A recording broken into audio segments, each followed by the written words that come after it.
నమస్కారం. ప్రేక్షకులందరికీ శుభోదయం. ఈనాటి శుభయోగం శీర్షికన శని త్రయోదశి సందర్భంగా ఎలాంటి విధి విధానాలు పాటించాలో, తద్వారా ఎలాంటి ప్రయోజనాలు సిద్ధింపజేసుకోవచ్చో పరిశీలిద్దాం. శనివారం త్రయోదశి తిథితో కలిసి వస్తే దాన్ని శని త్రయోదశి అనే పేరుతో పిలుస్తారు. శని త్రయోదశి రోజు ఒక ప్రత్యేకమైనటువంటి కాలం ఉంటుంది. దాన్ని శని త్రయోదశి పర్వము అనే పేరుతో పిలుస్తారు. ఈ శని త్రయోదశి పర్వము ప్రదోష కాలంలో ఉంటుంది. సాయంకాలం 5:15 నుంచి 5:45 మధ్య ప్రాంతంలో ఈ శని త్రయోదశి పర్వం ఉంటుంది. ఈ శని త్రయోదశి పర్వం ఉన్నటువంటి సమయంలో శివాభిషేకం చేయటం ద్వారా గ్రహచార గోచార శనిదోష తీవ్రతను తగ్గింపజేసుకోవచ్చు. ఈ శని త్రయోదశి పర్వం ఉన్న సమయంలో ఈశ్వరుడికి నల్ల నువ్వులు కలిపినటువంటి జలంతో కానీ, నల్ల నువ్వులు కలిపిన పాలతో కానీ అభిషేకించడం ద్వారా శివానుగ్రహానికి పాత్రులై శనిదోష తీవ్రతను తగ్గింపజేసుకోవచ్చు. అలాగే శని త్రయోదశి సందర్భంగా నవగ్రహ ఆలయంలో శని విగ్రహానికి ప్రత్యేకమైన పూజలు నిర్వహించాలి. శని భగవానుడికి నువ్వుల నూనెతో కానీ, కొబ్బరి నీళ్లతో కానీ అభిషేకం చేసుకోవాలి. నీలం రంగు పుష్పాలంటే శని భగవానుడికి ప్రియం కాబట్టి నీలం రంగు పుష్పాలతో శని విగ్రహానికి పూజ చేసుకోవాలి. అలాగే నలుపు రంగు వస్త్రాన్ని శని విగ్రహానికి సమర్పించాలి. శని విగ్రహం పాదాల చెంత ఒక పిడికెడు నల్ల నువ్వులు ఉంచాలి. అలాగే జమ్మి ఆకుల మీద ఉప్పు రాసి శని విగ్రహం పాదాల చెంత ఉంచాలి. ఒక పిడికెడు రాళ్ల ఉప్పు శని విగ్రహం పాదాల చెంత ఉంచాలి. ఇలా నవగ్రహ ఆలయంలో శని విగ్రహం దగ్గర ప్రత్యేకమైన పూజలు నిర్వహించటం, ఆ తర్వాత ఓం శం శనైశ్చరాయ నమః అనే మంత్రాన్ని జపించుకుంటూ నవగ్రహాల చుట్టూ 25 ప్రదక్షిణలు చేయటం ద్వారా జాతకంలో ఉన్నటువంటి శనిగ్రహ దోషాలన్నీ తొలగింపజేసుకోవచ్చు. శని మహాదశ జాతకంలో 19 సంవత్సరాలు ఉంటుంది. అలాగే సూర్యుడి దశ 6 సంవత్సరాలు ఉంటుంది. సూర్యుడి దశకు సంకేతంగా 6 ప్రదక్షిణలు, శని భగవానుడి దశకు సంకేతంగా 19 ప్రదక్షిణలు, మొత్తం కలిపి 19 + 6 25 ప్రదక్షిణలు నవగ్రహాల చుట్టూ చేస్తూ ఓం శం శనైశ్చరాయ నమః అనే మంత్రాన్ని స్మరించుకున్నట్లయితే ఈ 25 ప్రదక్షిణల వల్ల జాతక చక్రంలో 6, 8, 12 స్థానాలలో శని భగవానుడు ఉండటం వల్ల శని మహాదశ, శని అంతర్దశ, శని ప్రత్యంతర్దశ జరుగుతున్నప్పుడు శని భగవానుడు కలిగింపజేసే వ్యతిరేక ఫలితాలను తగ్గింపజేసుకొని శని భగవానుడిని సులభంగా ప్రసన్నం చేసుకోవచ్చు. అలాగే శని భగవానుడికి ప్రీతిపాత్రమైన దానాన్ని నిర్వహించడం ద్వారా కూడా శని త్రయోదశి సందర్భంగా విశేషమైన శుభ ఫలితాలు కలుగుతాయి.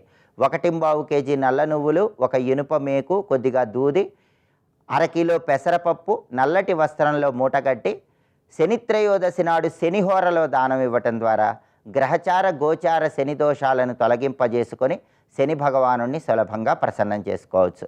ఈ ప్రత్యేకమైన విధి విధానాలు పాటించండి. శని త్రయోదశి పర్వదినం సందర్భంగా శని భగవానుడిని సులభంగా ప్రసన్నం చేసుకోండి. రేపటి శుభయోగం శీర్షికన ఆదివారం సందర్భంగా ఆదిత్య హృదయం స్తోత్రంలో ఉన్నటువంటి అంతరార్థం ఏంటో, ఆదిత్య హృదయాన్ని పఠిస్తే ఎలాంటి విశేషమైన శుభ ఫలితాలు కలుగుతాయో పరిశీలిద్దాం. నమస్కారం.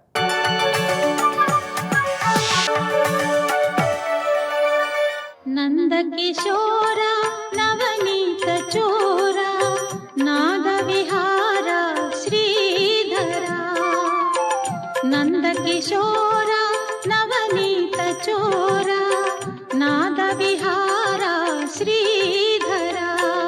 ఇక్కడ అభిజాతస్య అనే మాటకి పుట్టినవారికి అర్థం. పుట్టినవాడి లక్షణాలు అంటే ఆ సంపత్తోనే పుడతట్ట వాళ్ళు, అంటే వీరు సహజంగా ఉంటాయండి. వాళ్ళు ఎప్పుడు నిర్భయంగా ఉంటారు, తేజస్సుతో ఉంటారు, సహనంతో ఉంటారు, ధృతితో ఉంటారు, సహజంగా ఉంటారు. వాళ్ళు చెప్తే వచ్చేవి కావు, స్వభావ సిద్ధంగా ఉంటాయి.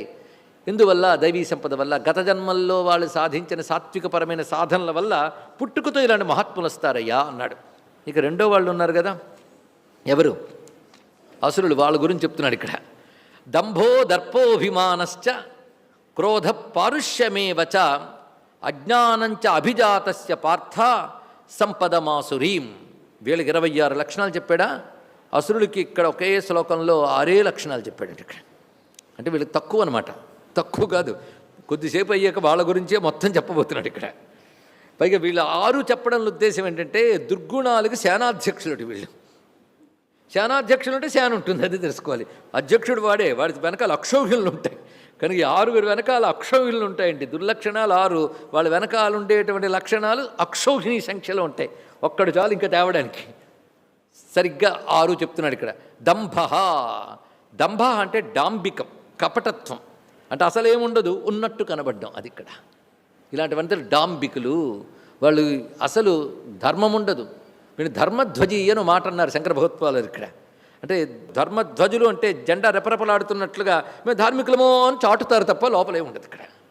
అంటే ప్రతివాడికి ధార్మికుడు అనిపించుకోని తెగ తపన, దానికోసం ఏవోవో పనులు చేస్తూ ఉంటారు, చిత్తశుద్ధి ఉండదు, కపటం. దీనికే మనం డాంబికము అంటాం, దాన్ని దంభము అని అంటారు ఇక్కడ. రెండు దర్పము, దంభో దర్పశ్చ. దర్ప అనే మాటకి వీటన్నిటికీ శాస్త్ర నిర్వచనాలే తెలుసుకోవాలి. లోకంలో ఈ పదాలన్నీ వాడేస్తూ ఉంటాం మనం ఇక్కడ.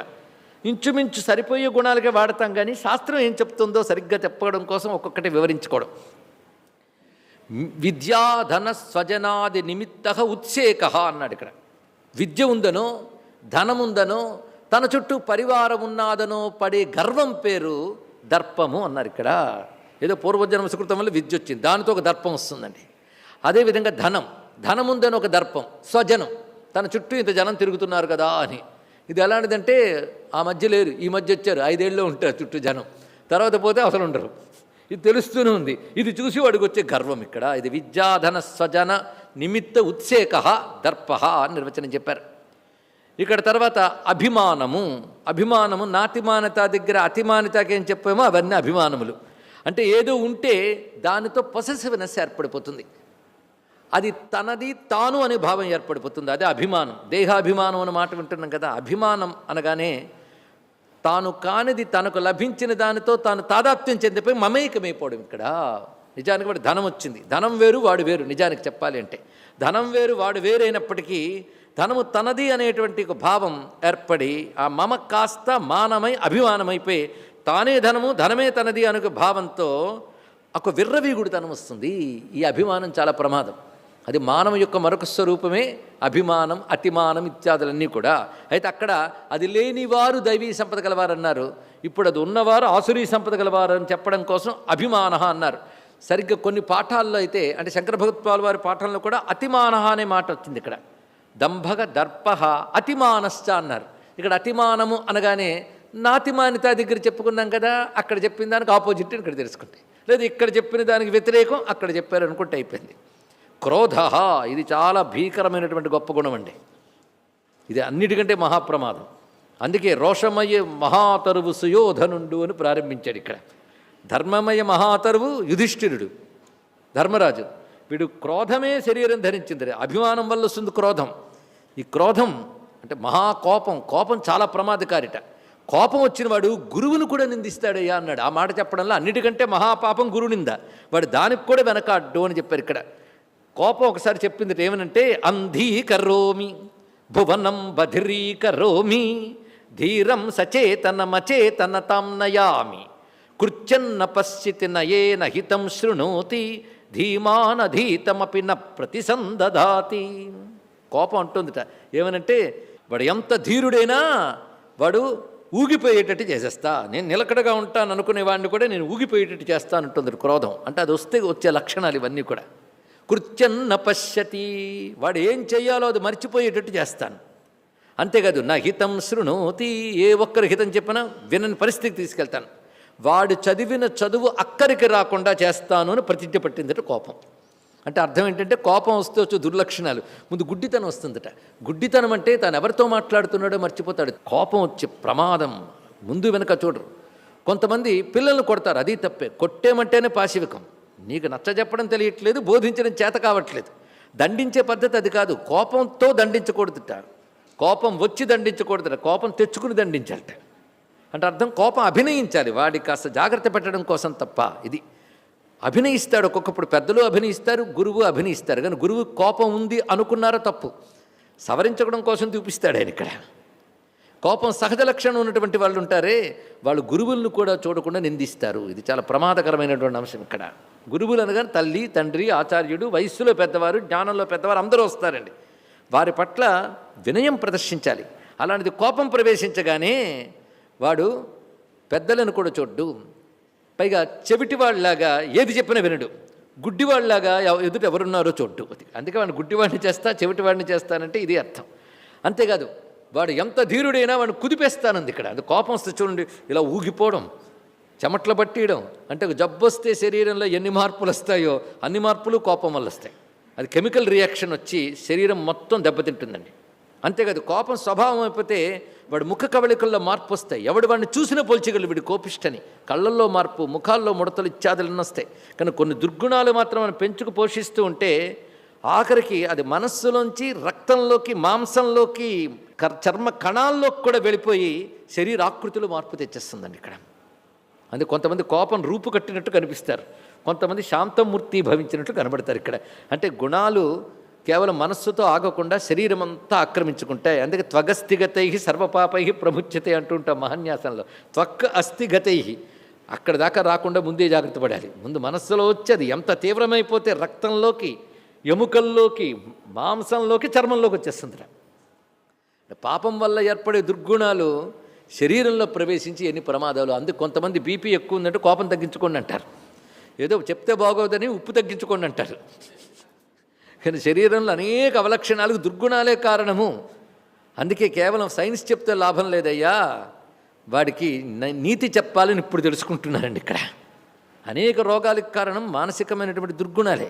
అందుకే క్రోధం గురించి ఇంత విశేషం చూపిస్తున్నారు. అక్కడ అక్రోధ అన్నారు, ఇక్కడ క్రోధ. పైగా ఆసురీ సంపద కలవారికి ఇది సహజంగా వస్తూనే ఉంటుంది అన్నాడు. పారుష్యమేవచ, తర్వాత వచ్చేది పారుష్యం. పారుష్యం అంటే కఠినంగా మాట్లాడడం, ఇతరుల మనస్సు నొప్పించేటట్లు మాట్లాడడాన్ని పారుష్యము అంటారు. స్వస్తి.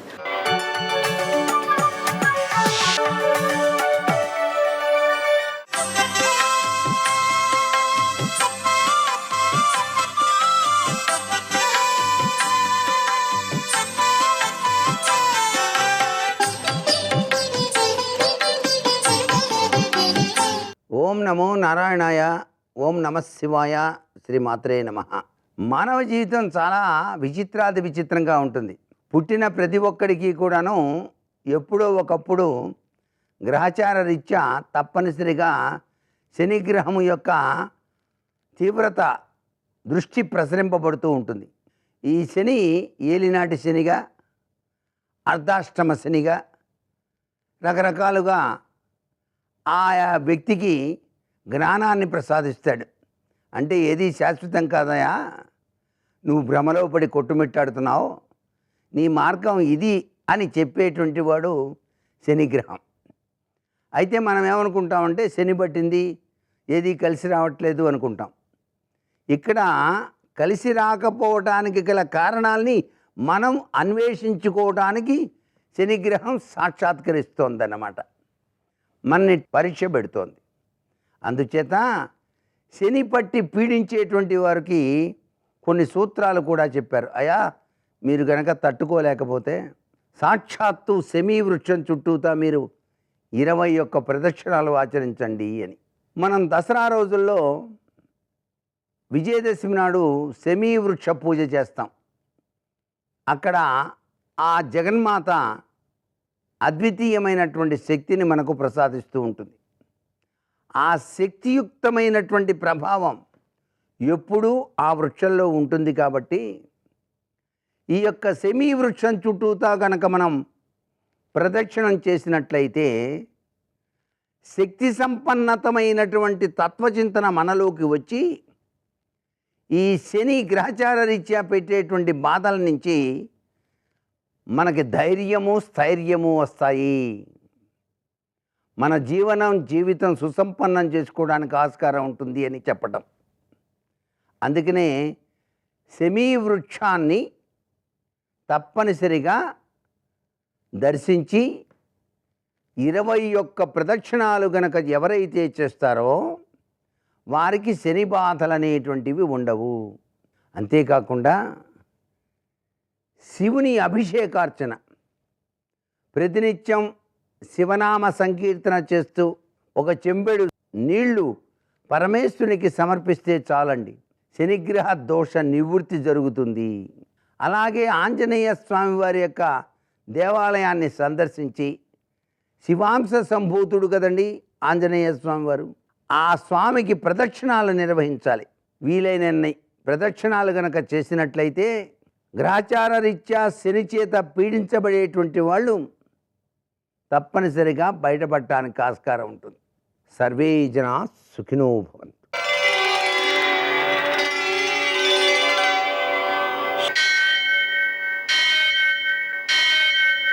సహస్రశీరుషం దేవం విశ్వాక్షం విశ్వశంభువం విశ్వం నారాయణం దేవమక్షరం పరమం పదం విశ్వతః పరమాం నిత్యం విశ్వం నారాయణగుం హరిం విశ్వమేవేదం పురుషస్తద్విశ్వముపజీవతి పతిం విశ్వస్యాత్మేశ్వరం శాశ్వతం శివమచ్యుతం నారాయణం మహాజ్ఞేయం విశ్వాత్మానం పరాయణం.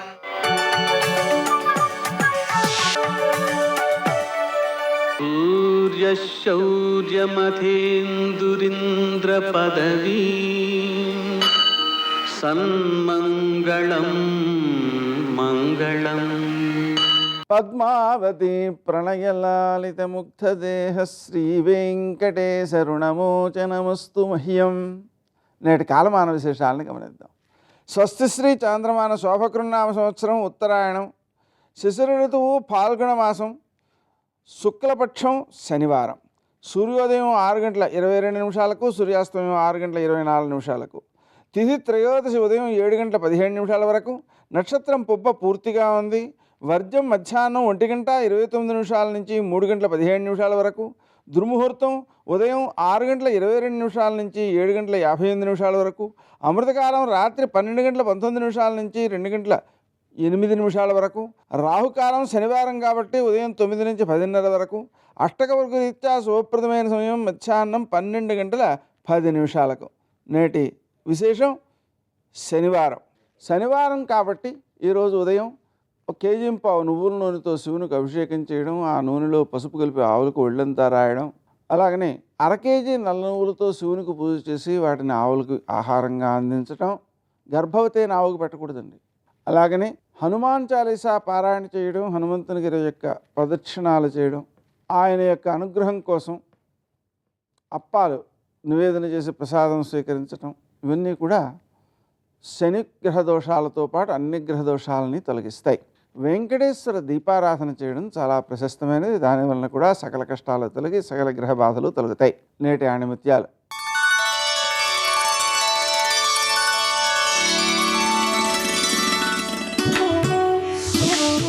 ఉత్తమ గుణాల వల్ల మనిషి ఉన్నతుడవుతాడు, కానీ ఉన్నత పదవి వల్ల కాదు.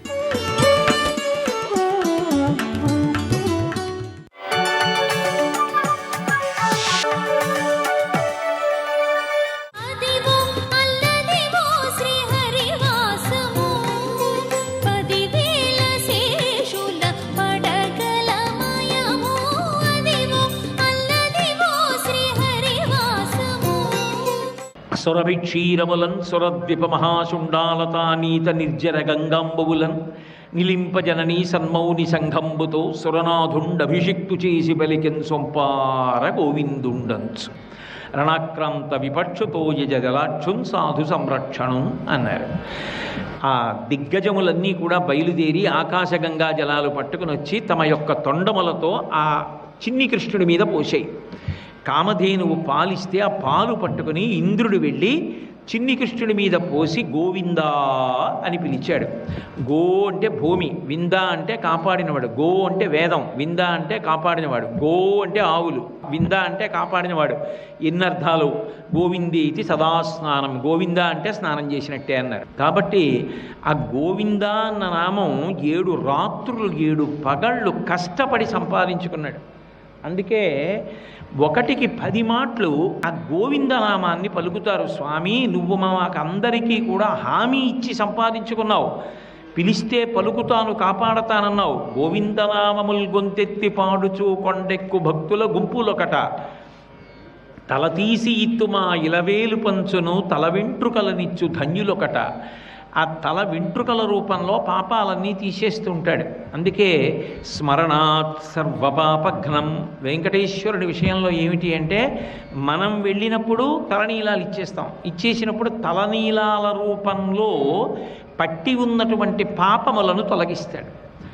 2, ఆయనని మనసారా ఒక్కసారి స్మరించారనుకోండి, నిజానికి మీరు భౌతికంగా వెళ్ళి నిలబడినప్పుడు చేసినటువంటి దర్శనము వలన వచ్చినటువంటి ఫలితము కన్నా 1,000,000 రెట్ల ఫలితాన్ని కట్టబెట్టి పాపములను తొలగిస్తాడు.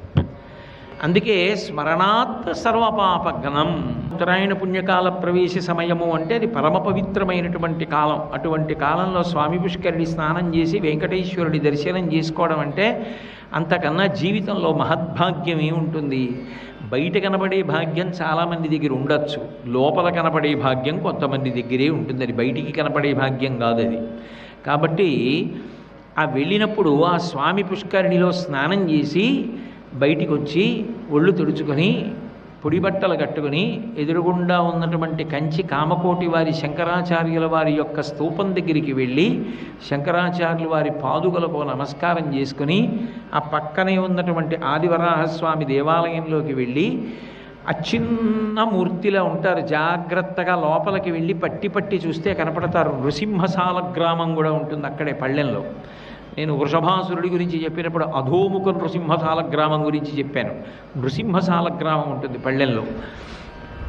ఆ మహానుభావుడు ఆ వక్షస్థలానికి ఇలా అడ్డంగా భూదేవి ఉంటే ముట్టి ఆవిడ చెవి దగ్గర పెట్టి మాట్లాడుతుంటాడు. అంత అందమైన మూర్తి బహు తక్కువ ప్రదేశాల్లో కనపడుతుంది. అటువంటి ఆదివరాహమూర్తి భూవరాహంగా కాంచీపురంలో విష్ణు కంచిలో కళ్యాణ మంటపంలో ఉంది.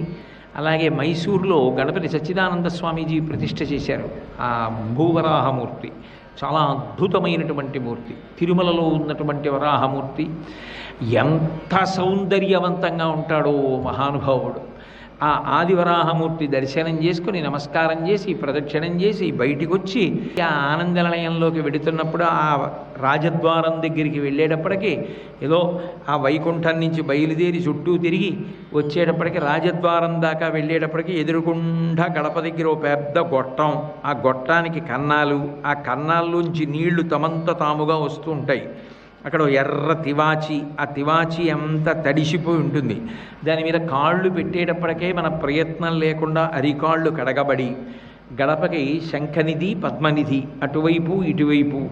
లోపల ఉన్నటువంటి వాడు మహదైశ్వర్య సంపన్నుడు, ఏది అడిగితే అది ఇవ్వగలిగినటువంటి వాడు. పరాకుతో జాగ్రత్తగా వెళ్ళి సుమా అని చెప్పి చిన్న చిన్న మూర్తులు ఉంటే, పెద్ద పెద్ద అరటి చెట్లు గెలలతో కట్టబడి ఉంటే విశాలమైనటువంటి ఆ గడప, వెడల్పుగా ఉన్నటువంటి గడప అందరూ ముట్టుకుని నమస్కారం చేసి దాటలేక కొంతమంది తప్పక తొక్కి వెడుతుంటే గడప దాటి అవతల వైపుకి వెళ్ళి కొద్దిగా దాటి ఇలా కుడి చేతి వైపు తల ఎత్తి చూస్తే అనేక భాషలలో వ్రాయబడి తెలుగులో గడ్డపార అని వ్రాయబడి ఓ గుణపం వేళ్లాడుతుంది. దానికి చివరం ఒక బుడిపే తుప్పు పట్టి ఉంటుంది. ఎప్పుడూ అనంతాచార్యుల వారు వెంకటేశ్వర స్వామి వారి మీద విసిరితే పిల్లవాడి రూపంలో వచ్చి వెంకటేశ్వర స్వామి వారి దగ్గరికి వచ్చి మట్టి తట్ట మోస్తానంటే మా గురువుగారు నన్నీ చేయమన్నారు, నువ్వెందుకురా పిల్లాడా అడ్డం వస్తున్నామని చెప్పి విసిరినటువంటి గుణపం వెంకటేశ్వర స్వామి వారి గడ్డానికి తగిలితే భక్తుడి చేతి దెబ్బ తిన్నానని అందరూ తలుచుకోవాలని గడ్డం మీద ఇప్పటికీ పచ్చకర్పూరం ముద్ద పెట్టుకుంటూ ఉంటారు. సర్వం శ్రీ ఉమామహేశ్వర పరబ్రహ్మార్పణమస్తు. స్వస్తి.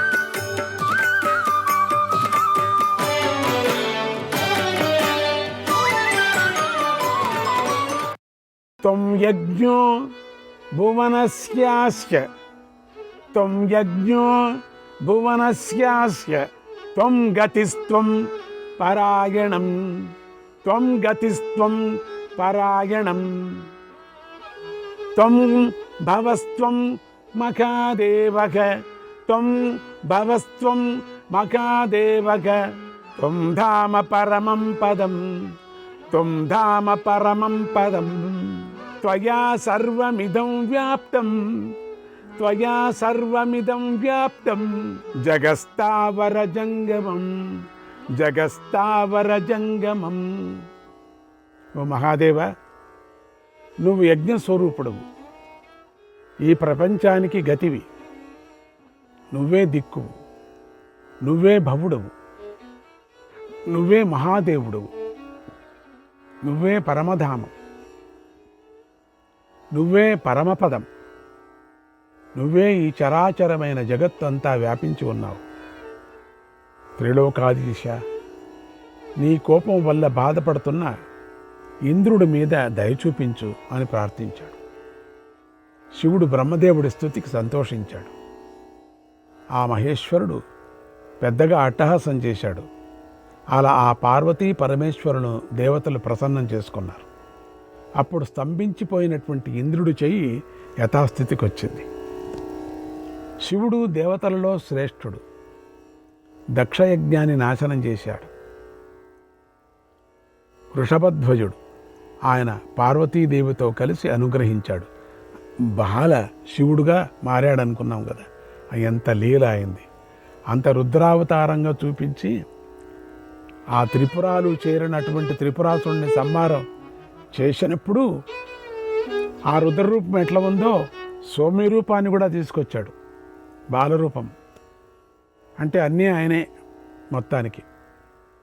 సవై రుద్రక సచ శివక, సవై రుద్రక సచ శివక, సోగ్నిః సర్వస్య సర్వవిత్, సోగ్నిః సర్వచ్చ సర్వవిత్, సచేంద్రస్యైవ వాయుశ్చ, సోస్వినౌ చ సవిద్యుతక, సోస్వినౌ చ సవిద్యుతక. ఆయనే రుద్రుడు, ఆయనే శివుడు. అగ్ని సర్వజ్ఞుడు, ఇంద్రుడు, వాయువు, అశ్వినీ దేవతలు, మెరుపులు సమస్తము ఆ పరమేశ్వరుడై ఉన్నాడు. సభవక సచ పర్జన్యక, సభవక సచ పర్జన్యక, మకాదేవక సనాతనక, మకాదేవక సనాతనక, సచంద్రమాక సచేశానక, సచంద్రమాక సచేశానక, ససూర్యో వరుణశ్చ సఖ, ససూర్యో వరుణశ్చ సఖ. ఆయనే భవుడు, ఆయనే మేఘుడు, సనాతనుడైన మహాదేవుడు ఆయనే. ఆయనే చంద్రుడు, ఈశానుడు, సూర్యుడు, వరుణుడు. సకాలః సోంతకో మృత్యుః, సకాలః సోంతకో మృత్యుః, సయో రాత్ర్యాఘానితు, సయో రాత్ర్యఘానితు, మాసార్తమాస ఋతవః, మాసార్తమాస ఋతవః, సంధ్యే సంవత్సరశ్చ. ఆయనే కాలం, ఆయనే అంతం చేసే మృత్యువు, ఆయనే యముడు, రేయింబవళ్ళు ఆయనే. మాసాలు, పక్షాలు, ఋతువులు, సంవత్సరము ఆయనే అయి ఉన్నాడు. దాతాచ సవిధాతాచ, దాతాచ సవిధాతాచ, విశ్వాత్మా విశ్వకర్మకృత్, విశ్వాత్మా విశ్వకర్మకృత్, సర్వాసాం దేవతానాంచ, సర్వాసాం దేవతానాంచ, ధారయత్య వపుర్వపుః, ధారయత్య వపుర్వపుః, ధారయత్య వపుర్వపుః. ఆయనే దాత, విధాత, విశ్వరూపుడు, ప్రపంచమనే పని చేసేవాడు. స్వయంగా శరీరహీనుడైన ఆయనే. చూసారా, శరీరం కూడా లేదు ఆయనకి, శరీరం ఉంది. శరీరహీనుడైన ఆయనే సర్వదేవతల రూపాలు ధరిస్తూ ఉంటారు. అందుకే లింగరూపమైపోయాడు. సర్వదేవైః స్తుతో దేవక, సర్వదేవైః స్తుతో దేవక, సైకదా బహుధా చ సః, సైకదా బహుధా చ సః, శతదా సహస్రధా చైవ, శతదా సహస్రధా చైవ, భూయః శతసహస్రధా. ఆయనను సర్వదేవతలు స్తుతిస్తూ ఉంటారు. ఒక విధంగాను, అనేక విధాలుగాను, 100 రకాలుగాను, 1000 విధాలుగాను రూపం ధరిస్తాడు. ఇంకా 1,00,000 రకాల రూపాలు, లక్ష రూపాలు కూడా ధరిస్తాడు. అక్షర లక్షల రూపాలు ఆ పరమేశ్వరుడికి ఘోర, శివ, 2 రకాల శరీరాలు ఉన్నాయి. ఘోర, శివ. ఆ శరీరాలే ఇంకా అనేక రీతులుగా ఉంటాయని వేదవేత్తలైన విప్రులకు బాగా తెలుసు. శివుడి ఘోర శరీరంలో అగ్ని, విష్ణువు, సూర్యుడై ఉన్నాడు. సౌమ్య శరీరంతో నీరు, తేజస్సు, చంద్రుడై ఉన్నాడు. అంగాలు ఉపనిషత్తులతో కూడిన వేదాలు, పురాణాలు, ఆధ్యాత్మిక శాస్త్ర సిద్ధాంతాలు, వాటిలో ఉండే పరమ రహస్యాలు అన్నీ శివుడే అయి ఉన్నాడు. శివుడు జన్మ మొదలైనవి లేని ఇంతటి వాడు. ఓ పాండునందన, 1000 సంవత్సరాలు నిరంతరంగా అవిరామంగా చెప్పిన ఆయన గుణాలను అన్నిటినీ నేను చెప్పలేను. గ్రహీతాన్ వై సర్వపాప సమన్వితాన్ సమోచయతి సుప్రీతక శరణ్యక శరణాగతాన్. శరణాగత వత్సలుడు ఆయన మహాదేవుడు గ్రహపీడితులైన వారిని, సర్వపాపాలతో కూడిన వారిని ఆయన విముక్తులను చేస్తాడు. ఆయురారోగ్యమైశ్వర్యం, ఆయురారోగ్యమైశ్వర్యం విత్తం కామాశ్చ పుష్కలాన్, విత్తం కామాంశ్చ పుష్కలాన్ సదదాతి మనుష్యేభ్యః, సదదాతి మనుష్యేభ్యః సచైవాక్షిపతే పునః, సచైవాక్షిపతే పునః, సచైవాక్షిపతే పునః.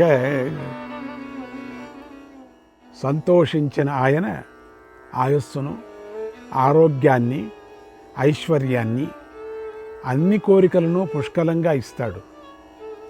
కోపిస్తే అన్నిటినీ ఆయన ఉపసంహరిస్తాడు. ఇంద్రుడు మొదలైన సకల దేవతల యందు ఆయన ఐశ్వర్యం ఉన్నది అని చెబుతారు. లోకంలో మనుష్యులు శుభాశుభ కర్మల ఫలితాలను ఆయనే ఇస్తాడు.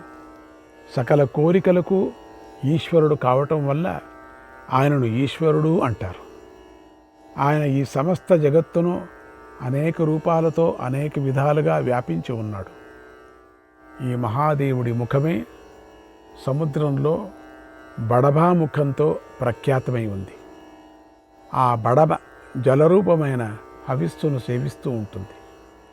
ఈ దేవుడే శ్మశానాలలో నిత్యము ఉంటాడు. అక్కడ జనులు ఆయనను వీరస్థానేశ్వరుడు అనేటువంటి పేరుతో పూజిస్తూ ఉంటారు. ఆయనకు దీప్తిమంతాలు, ఘోరాలు అయిన అనేక రూపాలు ఆయనది ఉన్నాయి. లోకంలో మానవులు వీటిని గురించి చెబుతారు, పూజిస్తారు. లోకంలో శివుడికి అర్థవంతమైన అనేక నామాలు ఉన్నాయి. అవి ఆయన మహత్తును, సర్వవ్యాపకత్వాన్ని, ఆయన చేసిన కర్మలను చెబుతాయి. యజుర్వేదం ఈ పరమేశ్వరుని గురించి ఉత్తమమైన శతరుద్రీయాన్ని చెప్పింది.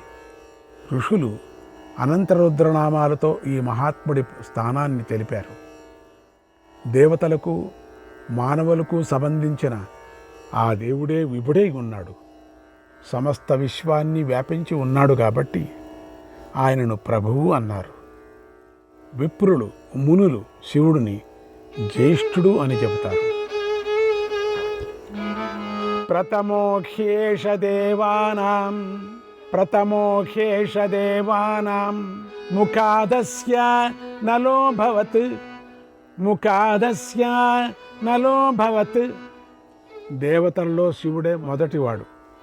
శివుడి ముఖం నుంచి అగ్ని ఆవిర్భవించాడు. ఆయన పశువులను, ప్రాణులను అన్ని రకాలుగాను పాలిస్తూ ఉంటాడు. వాటితో ఆడుకుంటూ ఉంటాడు. పశువులకు అధిపతి కనుక ఆయనకు పశుపతి అంటారు. ఆయన లోకాలను మహిమాన్వితాలను చేస్తాడు కాబట్టి ఆయనను మాహేశ్వరుడు అంటారు. ఋషులు, దేవతలు, గంధర్వులు, అప్సరసలు ఊర్ధ్వలోక స్థితమైన శివలింగాన్ని పూజిస్తూ ఉంటారు. శివలింగ పూజ వల్ల మాహేశ్వరుడు సంతోషిస్తాడు. అందువల్ల సుఖాన్ని పొందుతాడు, ప్రీతిని పొందుతాడు, సంతోషాన్ని పొంది శంకరుడవుతాడు. భూత భవిష్యత్ వర్తమాన కాలాల్లో శివుడికి స్థిరంగా ఉండేవి జంగమాలు అయినవి అనేక రూపాలు ఉన్నాయి. అందువల్ల శివుణ్ణి బహురూపుడు అన్నారు. శివుడికి అన్ని వైపులా నేత్రాలు ఉన్నాయి. విలక్షణమైన అగ్నిమయమైన నేత్రం మాత్రం ఒకటి ఉంది. అది ఎల్లప్పుడూ క్రోధంతో ప్రజ్వలిస్తూ ఉంటుంది.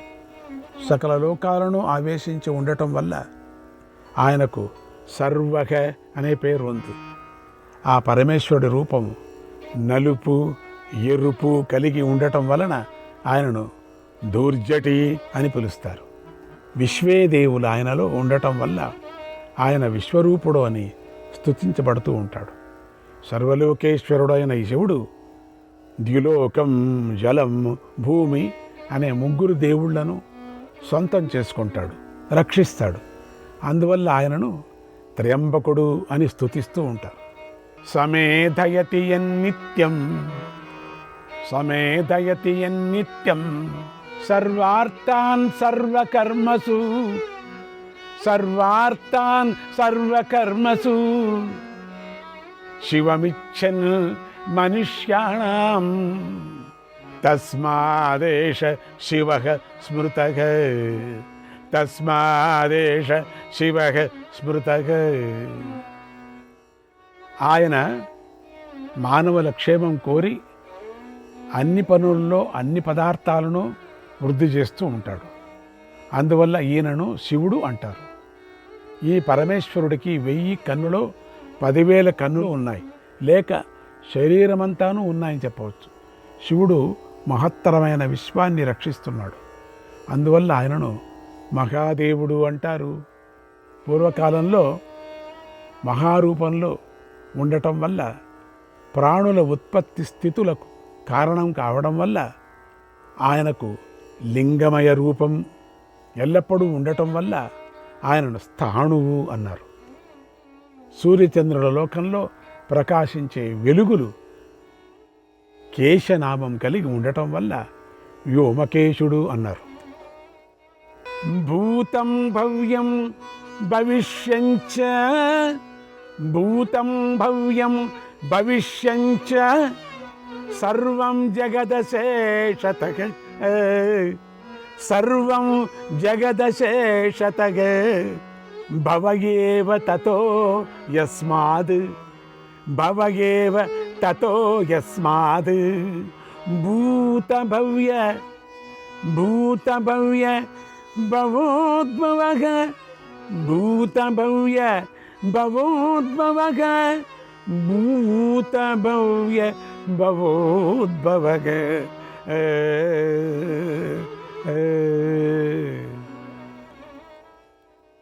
భూతకాలంలోనూ వర్తమాన కాలంలోనూ భవిష్యత్ కాలంలోనూ సమస్త జగత్తు అంతా పరమేశ్వరుడే అయి ఉన్నాడు. అందువల్ల శివుణ్ణి భూతభవ్య భవోద్భవుడు అన్నారు. కపి శబ్దం శ్రేష్టవాచకం. ధర్మాన్ని వృషం అంటారు. అందువల్ల దేవదేవుడైన ఆ భగవంతుణ్ణి వృషాకపి అని పిలుస్తారు. బ్రహ్మదేవుణ్ణి, ఇంద్రుణ్ణి, కుబేరుణ్ణి, యముడిని అణచి వారి ఐశ్వర్యాన్ని శివుడు హరిస్తాడు. అందువల్ల ఆయనకు హరుడు అనే పేరు వచ్చింది. దేవదేవుడైన మహేశ్వరుడు మూసిన కన్నుల నుండి బలవంతంగా నుదట నేత్రాన్ని సృష్టించాడు. అందువల్ల ఆయనను త్రక్షుడు అన్నారు. విషమస్థితిలో ఉండే సమస్త శరీరధారుల్లో ఆయన ప్రాణవాయువు, అపానవాయువుగా ఉంటాడు. ఆ మహాదేవుడి విగ్రహాన్ని, శివలింగాన్ని పూజించే వారిలో శివారాధకుడు గొప్ప సంపదను పొందుతాడు. శివుడి శరీరంలో 2 ఊర్వులకు క్రింది భాగం అగ్ని స్వరూపము, పై భాగం శివస్వరూపము. కొంతమంది ఆయన శరీరం మొత్తంలో సగభాగం అగ్ని రూపమని, తక్కిన సగం సోమరూపమని చెబుతారు. తేజోవంతం, మహత్తరం, ప్రకాశవంతమైన శివుడి సోమరూపం దేవతలకు సంబంధించినది. ప్రకాశించే ఘోర శరీరము మానవులలో అగ్ని అని చెబుతూ ఉంటారు. ఆయన శివరూపం జగత్తును రక్షించటం కోసం బ్రహ్మచర్యాన్ని అవలంబించుంటుంది. ఘోరతరమైన రూపంతో శివుడు సకల జగత్తును సంహరిస్తాడు. ప్రతాపవంతుడైన ఆ శివుడు ప్రళయకాలంలో మిక్కిలి తీక్షణంగా ఉంటాడు. ఉగ్రరూపాన్ని ధరించి సమస్తాన్ని దహిస్తాడు. ప్రాణుల రక్తాన్ని మజ్జను ఆహారంగా చేసుకుంటాడు. ఆ రౌద్రభావం వల్ల ఆయనను రుద్రుడు అంటారు. ఓ అర్జున, యుద్ధరంగంలో నీ శత్రువులను ఆ శివుడే పినాకధారి అయి సంహరించాడు. నీకు దర్శనమిచ్చిన ఆ దేవుడే పరమేశ్వరుడు. పూర్వం నువ్వు సైంధవుణ్ణి వధిస్తాను అని ప్రతిజ్ఞ చేశావు. నీకు కలలో పర్వతం శిఖరం మీద ఈ శివుడినే శ్రీకృష్ణుడు దర్శింపజేశాడు. పూర్వం ఆయనే పాశుపతాశ్రమం మొదలైన అస్త్రాలను నీకు ఇచ్చాడు. వాటితోనే నువ్వు కాలకేయుల మొదలైన దానవులను కూడా సంహరించావు. ఇప్పుడు యుద్ధరంగంలో నీకు ముందుగా శివుడే నడుస్తున్నాడు. ఓ అర్జున, దేవదేవుడైన పరమేశ్వరుడి శతరుద్రియాన్ని నీకు వ్యాఖ్యానం చేశాను. ధన్యం యశస్య మాయుష్యం, ధన్యం యశస్య మాయుష్యం, పుణ్యం వేదైశ్చ సంమితం, పుణ్యం వేదైశ్చ సంమితం, దేవదేవస్య తే పార్థ, దేవదేవస్య తే పార్థ, వ్యాఖ్యాతం శతరుద్రియం, వ్యాఖ్యాతం శతరుద్రియం. ఓ పార్థ, దేవదేవుడైన పరమేశ్వరుడి శతరుద్రియాన్ని నీకు చెప్పాను. ఇది వేదంతో సమానమైనది, పవిత్రమైనది, కీర్తిని సంపాదించి పెడుతుంది, ఆయస్సును వృద్ధి చేస్తుంది. సర్వార్థ సాధనం పుణ్యం, సర్వార్థ సాధనం పుణ్యం, సర్వకిల్బిషనాశనం, సర్వకిల్బిషనాశనం, సర్వపాప ప్రశమనం, సర్వపాప ప్రశమనం, సర్వదుఃఖ భయాపహం, సర్వదుఃఖ భయాపహం, సర్వదుఃఖ భయాపహం. ఇది సర్వకార్య సాధకం, పుణ్యప్రదం, సమస్త పాపాలను నాశనం చేస్తుంది, సకల దుఃఖాలను పోగొడుతుంది, సకల భయాలను తొలగిస్తుంది. చతుర్విధమిదం స్తోత్రం యశృణోతి నరః సదా, యశృణోతి నరః సదా, విజిత్య శత్రూన్ సర్వాన్ సహ రుద్రలోకే మహీయతే, రుద్రలోకే మహీయతే. శంకరుడి బ్రహ్మ విష్ణు మాహేశ్వరుడు, నిర్గుణ నిరాకారుడు అనే 4 రకాల రూపాన్ని గురించి చెప్పే ఈ స్తోత్రాన్ని ఎల్లప్పుడూ వినేవాడు సకల శత్రువులను జయిస్తాడు, రుద్రలోకంలో నివసించే భాగ్యాన్ని పొందుతాడు. శ్రీకృష్ణాయ పరమాత్మనే నమః.